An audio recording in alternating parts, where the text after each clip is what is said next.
योगा करने से बच्चों का उद्धार किस तरह से होता है, क्या होते हैं योगा के फ़ायदे।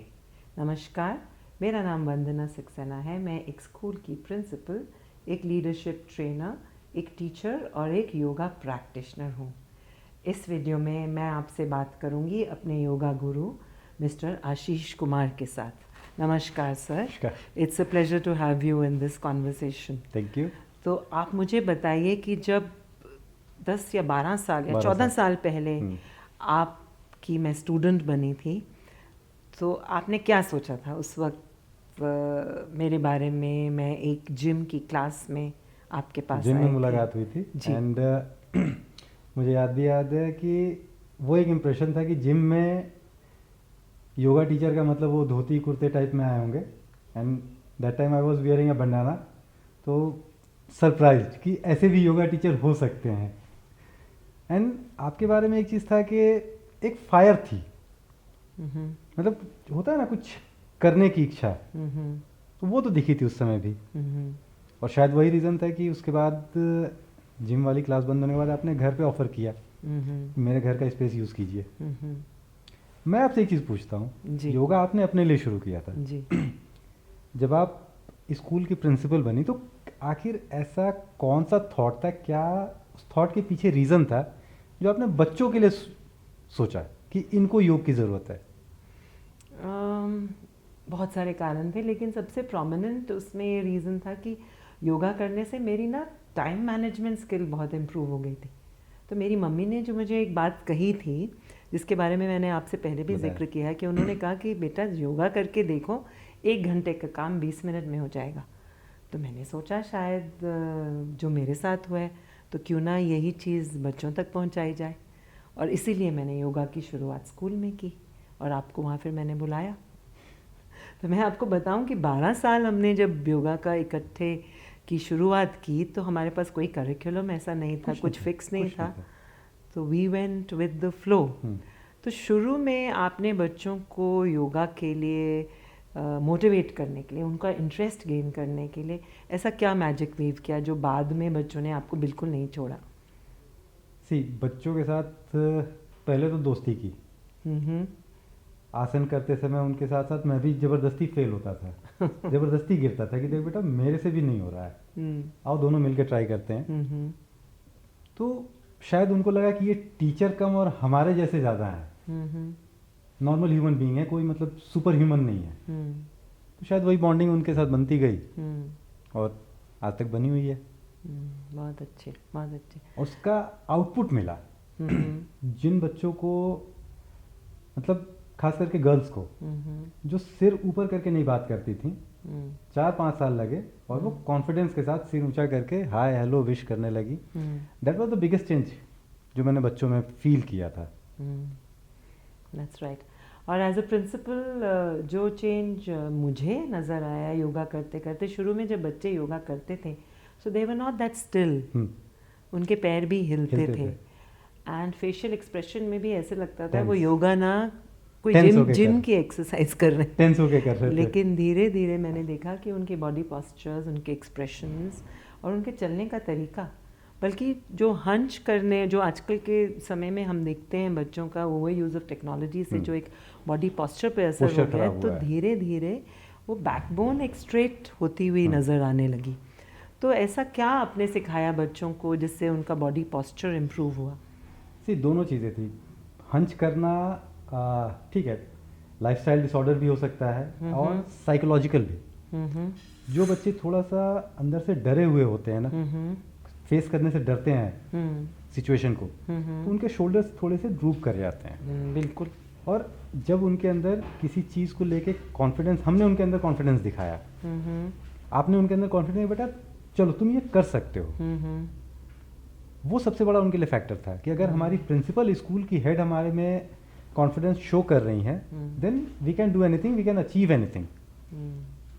और जो पोस्चरल डिफेक्ट था वो उनको सर्टेन आसन्स के थ्रू करा के मैंने उनकी हेल्प की। तो it was like a team work.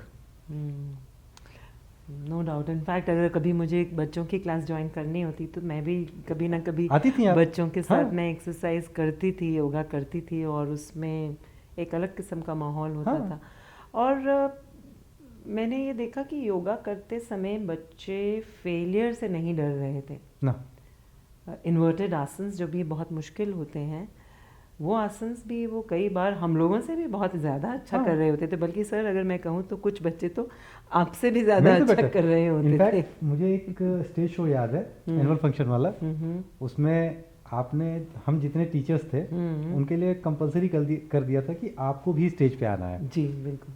एक आसन जो मैं डेली प्रैक्टिस करते हुए कम से कम 50 बार कर रहा था, स्टेज पे मैं फेल हुआ था। मेरा पैर टच हो गया था बैलेंस करने में, बकासन। बकासन। जी, और मुझे मेरे याद है। बच्चों ने बिल्कुल मेरे से बेटर किया था।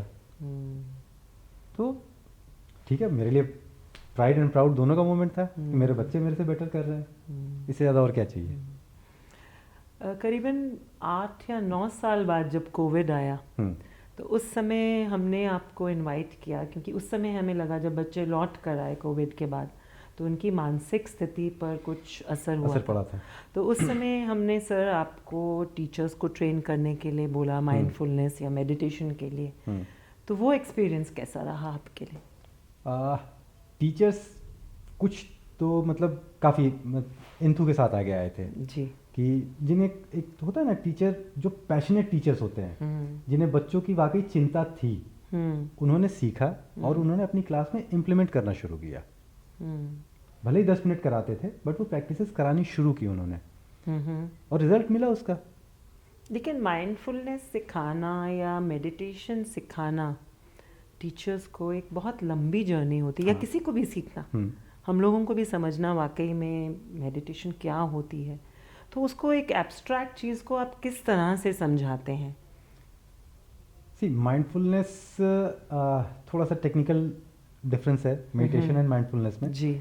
मेडिटेशन इज जो आपको एक टेक्निक दे दी गई, आपको खुद से प्रैक्टिस करनी है। And mindfulness is guided meditation. अच्छा। मैं आपको इंस्ट्रक्ट कर रहा हूँ कि आपको क्या करना है। जी। दैट इज गाइडेड मेडिटेशन और माइंडफुलनेस और योग निद्रा। जी। वो सिखाना थोड़ा सा इजी होता है। तो बेसिक अगर टिप्स दे दी जाए कि बॉडी अवेयरनेस, सराउंडिंग की अवेयरनेस, अवेयरनेस के एक्सपेंशन, तनोति इति त्रायते, जी, liberation of energy and expansion of consciousness. अच्छा।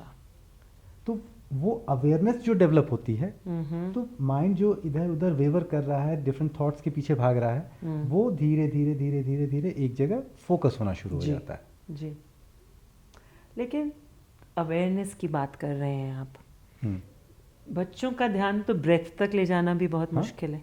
तो अवेयरनेस तो समझने की चीज़ है, नहीं, इन बातों एक्सपीरियंस करने की चीज़ है। हाँ, तो वो इन चीज़ों को बच्चों के साथ किस तरह हम फेमिलियराइज कर सकते हैं? योग कोई थ्योरेटिकल चीज़ नहीं है जी, ये प्रैक्टिकल है। जी। जितना आप करेंगे उतना आप उन चीज़ों को समझ पाएंगे। बच्चों को 1 बार 2 बार 3 बार कराया जाता है शुरू में, वो तभी माइंडफुलनेस कांस्टेंट इंस्ट्रक्शन की ज़रूरत पड़ती है। नॉर्मली 3 to 4 ब्रेथ्स कोई भी अपनी अवेयरनेस को एक जगह पे रख सकता है। इसीलिए बार बार इंस्ट्रक्ट किया जाता है कि become aware of this, become aware of that, so that एक इंस्ट्रक्शन मिलता रहे और उसका माइंड मेरे इंस्ट्रक्शन पे चले, अपने आप वेवर ना करे इधर उधर।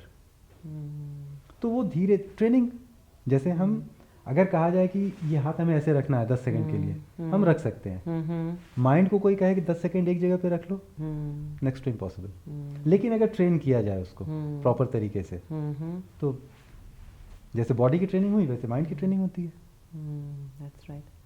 बल्कि मैं कहूँगी कि योगा जो है हमारे स्कूल में एक ग्रुप प्रेजेंटेशन से क्लास एक सिंगल क्लास के बाद धीरे धीरे हर टीचर योगा प्रैक्टिसेस को इवन डिसिप्लिन करने के लिए यूज़ करने लगी बच्चों को।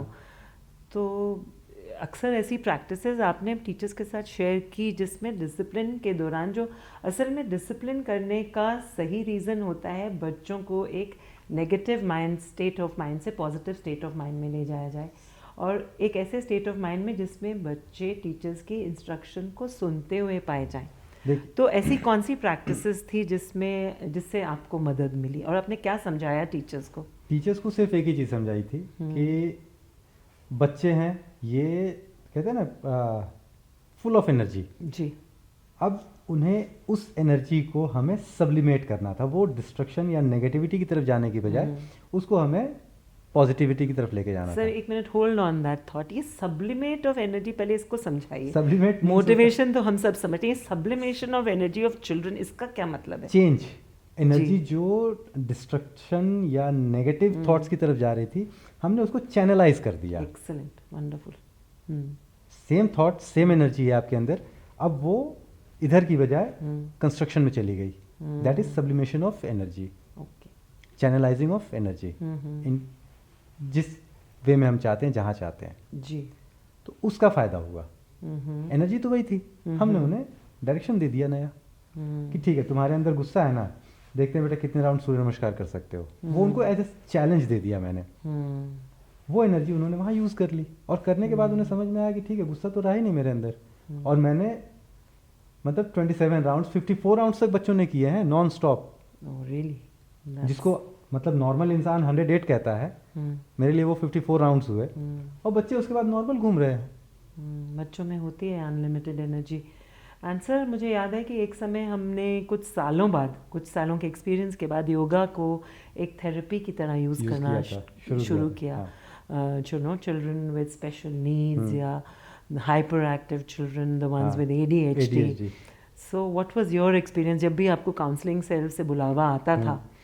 तो एक मतलब आपको उससे क्या समझ में आया, and how was your experience with that? सबसे जो अच्छी चीज़ आपने की थी, एक जिसे कहते हैं ना एम्फेटिक काउंसलिंग सेल, वो आपने इस्टेब्लिश किया था। जी। वो बच्चों की प्रॉपर एनालिसिस करके मुझे डिटेल देती थी जी।